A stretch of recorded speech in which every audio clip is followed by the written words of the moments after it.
दोस्तों, आज के वीडियो में मैं आपको एक ऐसी स्टोरी बताऊंगा जिससे आपका सोचने का तरीका ही बदल जाएगा।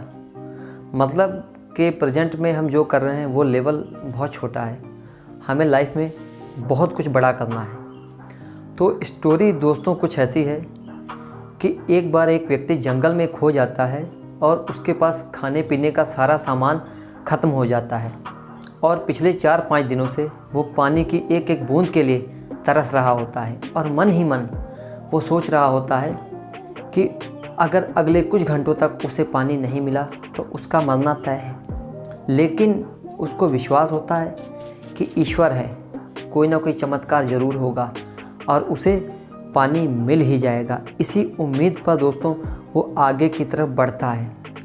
तभी दोस्तों कुछ दूर उसे एक झोपड़ी नज़र आती है।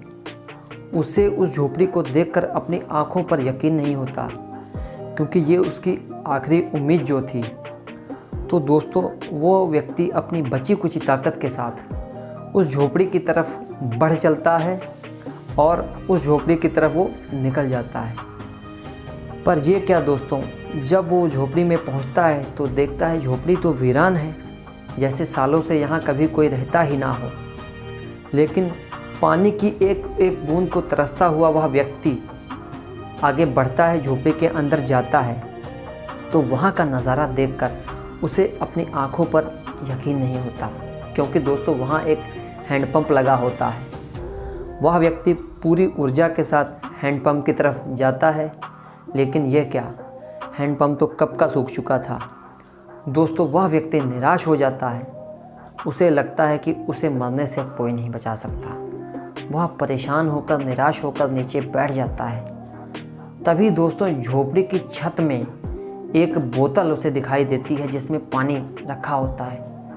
तो दोस्तों वह व्यक्ति उस बोतल की तरफ लपकता है और पानी पीने ही लगता है कि क्या देखता है, उस बोतल में एक कागज़ चिपका था।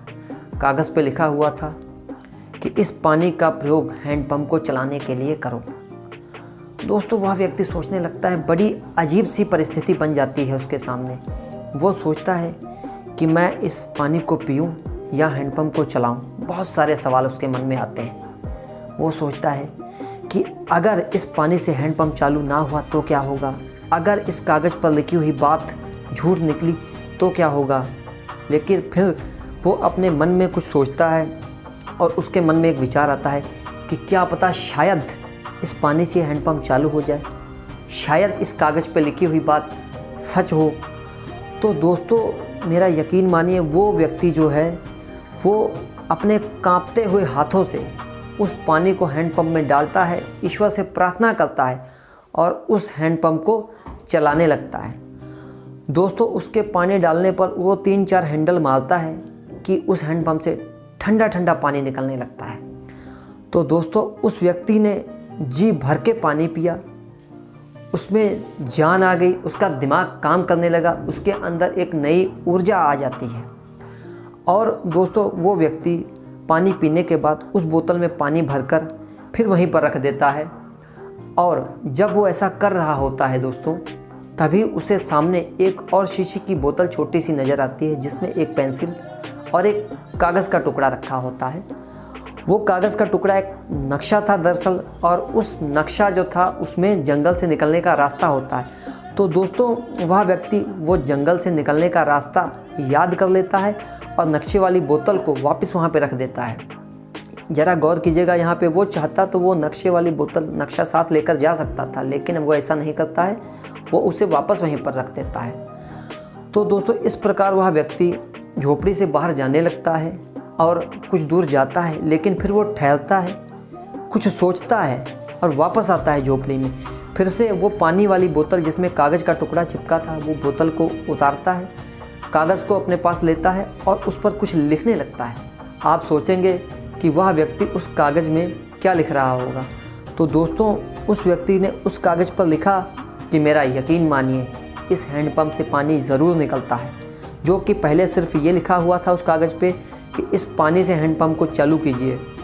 तो दोस्तों उसी क्षण उस व्यक्ति के मन में बहुत सारे सवाल आते हैं कि जंगल में बहुत सारे लोग आते होंगे और वो सोचते होंगे कि पता नहीं इस पानी से हैंडपंप चालू होगा कि नहीं होगा। चलो हम इस पानी को पी लेते हैं। इसीलिए वह व्यक्ति उस कागज़ पर लिखता है कि मेरा यकीन मानिए इस हैंडपंप से पानी ज़रूर निकलता है। तो दोस्तों ये लाइन हमें बहुत कुछ सिखाती है कि बुरी से बुरी परिस्थिति में भी हमें अपनी उम्मीद को नहीं छोड़ना है, क्योंकि अगर बहुत कुछ बड़ा पाना हो तो अपनी तरफ से भी बहुत कुछ देना पड़ता है, जैसा कि उस व्यक्ति ने दिया। दोस्तों वह चाहता तो उस पानी को पी सकता था, लेकिन उसने हैंडपंप को चलाने के लिए वो पानी उसमें डाला तो वो हैंडपंप चालू हो गया और उससे पानी निकलने लगा। इसीलिए दोस्तों निदा फाजली जी ने कहा है, सफ़र में धूप तो होगी, जो चल सको तो चलो, सभी हैं भीड़ में, तुम भी निकल सको तो चलो, इधर उधर कई मंजिलें हैं, चल सको तो चलो, बने बनाए सांचे, जो ढल सको तो चलो, किसी के वास्ते राहें कहाँ बदलती हैं, तुम ही अपने आप को खुद बदल सको तो चलो, यहाँ कोई किसी को रास्ता नहीं देता, मुझे गिरा कर तुम संभल सको तो चलो। जय हिंद, जय भारत।